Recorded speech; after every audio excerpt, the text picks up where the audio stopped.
All இன்னைக்கு என்ன lunch and snacks பாக்ஸ்னு சொல்லி பார்க்கலாம். இன்னைக்கு வந்து பார்த்தீங்கன்னா 1 பார்ட் தக்காளி ரைஸ் தான் பண்ணி கொடுத்துருந்தேன். அதுக்கு சைட் டிஷ் வந்து பொட்டேட்டோ ஃப்ரை தான் பண்ணி கொடுத்தேன். இந்த காம்போ வந்து ரொம்ப சூப்பராக இருக்கும். 2 பேத்துக்கும் ஸ்நாக்ஸ்க்கு வந்து பார்த்தீங்கன்னா வெவ்வேறு ஃப்ரூட்டு தான். பெரிய பாப்பாவுக்கு வந்து பியரும், சின்ன பாப்பாவுக்கு வந்து ஆப்பிளும் கட் பண்ணி கொடுத்துருந்தேன். நான் மார்னிங் பிரேக்ஃபாஸ்ட் ஆஸ் யூஷுவல் எப்பொழுதும் போல் ஹெல்த் மிக்ஸ் தான் பண்ணி கொடுத்துருந்தேன். ரொம்ப ஃபில்லிங்காகவும் இருக்கும்.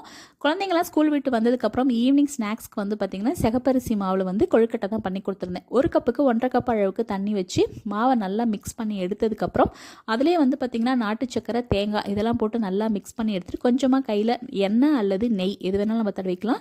தடவிட்டு நல்லா குட்டி குட்டி பால்ஸாக வந்து ரவுண்ட் பண்ணி வச்சுருந்தேன். கொஞ்சம் வந்து பார்த்திங்கன்னா அந்த மோல்டில் வச்சு எடுத்து ஒரு 10 மினிட்ஸ் வந்து நல்லா ஸ்ட்ரீம் பண்ணி எடுத்ததுக்கப்புறம் சாப்பிட்டா ரொம்ப சூப்பராக இருக்கும். குழந்தைங்களும் ரொம்ப விரும்பி சாப்பிட்டாங்க. ரொம்ப ஹெல்த்தியான ஆப்ஷனலும் கூட.